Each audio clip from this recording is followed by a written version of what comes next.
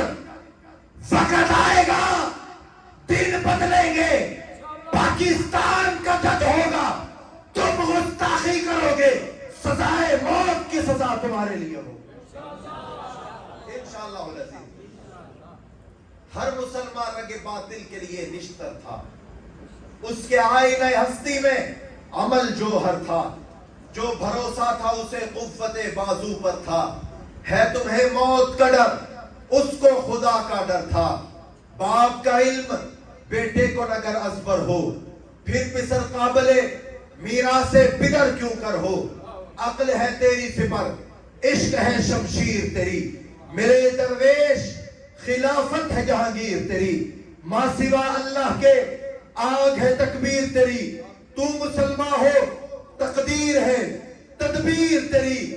کی محمد سے وفاتوں نے تو ہم تیرے ہیں، کی اصحاب محمد سے وفاتوں نے تو ہم تیرے ہیں۔ یہ جہاں چیز ہے کیا، لوح و قلم تیرے ہیں۔ جو کام تھا وہ کام ہے، وہ کام رہے گا۔ میں مر کے بھی زندہ ہوں اے ظالم، تیرے سر پہ یہی الزام رہے گا۔ وآخر دعوانا ان الحمدللہ۔